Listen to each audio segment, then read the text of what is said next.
screaming, why always me? Why always me? Why always me? Why always me? Mario Balotelli. This is going to be a long season. Ladies and gentlemen, you are in the presence of greatness personified. Yes sir, he's back, the one, the only, the Samba Magician. Brand new season, brand new boots, which are these, brand new targets, and yet the same old class. Now, how does the player of the year start off a new season? Well, with a match against Barnet. And all I'm thinking is, these guys again. Whatever, let me do my thing. So I step into the changing room and I see some familiar faces along with some new faces. And the thought that occurs to me is, this is going to be a frustrating game. But, you know, whatever. I step onto the pitch, and who do I spy with my eagle-like eyes? This parody of a referee. I mean, he dresses up like a referee. He acts in this superior manner, which I can only believe to be his take on what a referee behaves like, which leads me to believe that he's delusional and that he's clearly not fit for the job. This is not an opinion or anything. This is actually fact, but we'll get to that later. I forget what his name is, but you see, I'm bad with names, especially when it comes to people who are a poor excuse of a human being in the first place. Anyway, I see him, and I know from experience that this would be one of those games, and I was not wrong. Now, referees, I've nothing but respect for you. In a testosterone-fueled environment, you have to deal with every decision you make being scrutinized, criticized, and abuse from both teams, and very rarely will a player admit that they were in the wrong or that a ball came off of them for a throw-in or a corner,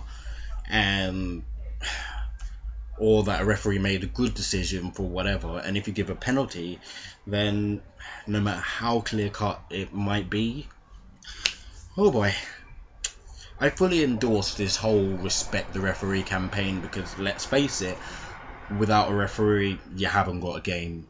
I also find it disappointing that we haven't got more referees, but that's to be expected with all the threats that they get. I remember being in a game which was called off because one Neanderthal threatened to end the referee and break his legs after the game or something along those lines. So yeah, who would want to be a referee when things like that take place? A good referee for me is one that remains anonymous throughout the game, one that is reasonably consistent with his or her decisions. No one's asking you to get every decision correct. A lot of the rules of the game are open to interpretation and blah blah, but really, don't be surprised if two similar incidents occur and players are questioning you on it, especially if it happens more than once. If I'm getting booked for a somewhat late tackle for a ball that I had every right to go for, I'm expecting more yellow cards throughout the entire game for similar tackles. I thought the yellow card in the first place was very harsh, but I didn't put up too much of an argument because I assumed that would be the standard we would be getting, and we'd just have to adhere to it. The referee has said this is what constitutes a yellow card, so don't do it. Instead, what we get is a game of blatant cheating and a referee that was not impartial, to say the least, and yet again ended up being the focus of the game. I'm not even gonna say that he was on their side or anything, as he made equally bad decisions for them. I just think the FA were a bit too hasty when they were handing out refereeing licenses.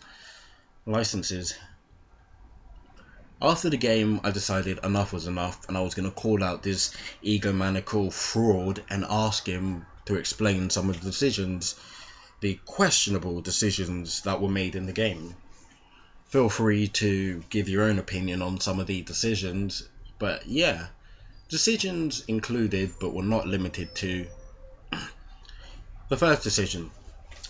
So Alex is running with the ball when a football from a nearby game makes it onto our pitch, and then the opposition player proceeds to kick the ball at the match ball and cause Alex to lose possession, he allows the play to continue. Okay. Later on in the game, his son comes onto the pitch for goodness knows whatever reasons, and he stops the game. Okay then.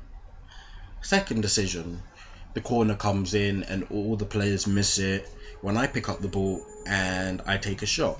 The ball takes a very visible and audible deflection off an opposition player and then goes out of play. He then proceeds to give a goal kick.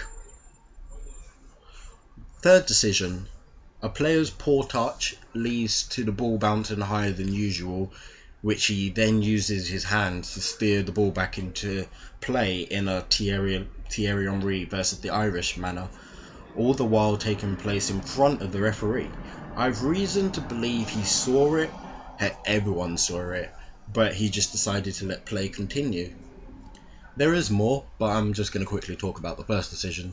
When I asked him about it and questioned it, he proceeded to state that I should go and read the laws of the game because he claimed that it was a neutral and it didn't hit the player or anything or something like that. I forget what it was, but I tend to try not to store inaccurate information in my head. The point was, he then tried to justify it by citing a Premier League game between Sunderland and Liverpool when I believe it was Darren Bent who took a shot and then the ball deflected off a beach ball and then went into the back of the net and the referee allowed it to stand. Maybe he should be the one to read the laws of the game if he's taking his cues from television, because I mentioned it to him and I mentioned that the general consensus was that the referee was wrong and he should not have allowed that goal to stand, and by the laws of the game he should have stopped the game or whatever. Then he kept reiterating the same crap, saying that the ball was neutral, blah blah, and if it had hit the referee the play would still go on. This is back to our match, by the way. That's why he didn't stop the play for that. But when his son came on, who wasn't even near anyone when he stopped the game, because his son was an outside interference. What? The ball was an outside interference too. Are you telling me that if someone throws a ball onto the pitch and it hits a player, he'll let play continue? Because I fear for people's safety in matches that he referees. I'm being serious, by the way. Anyway, I'd like to talk more about the actual match itself, but we're out of time. I'd like to talk about how we came back from 4-1 down to claw a 4-4 draw, or how my defence splitting passes pretty much destroyed them, and that if a striker with better touch and was a bit more clinical, then I would have gotten about 6 or 7 assists today. I would have mentioned a moment in the match where I take the ball and waltz my way through 5 players and almost scored.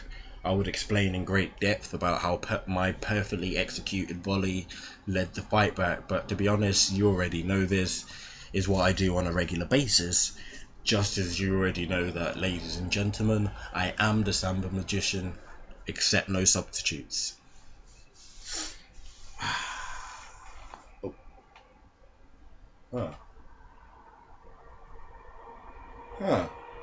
I just realised that I forgot to check up on my fantasy team and change some players around. Interesting. Why always me? Why always me? Mario Balotelli. Young flea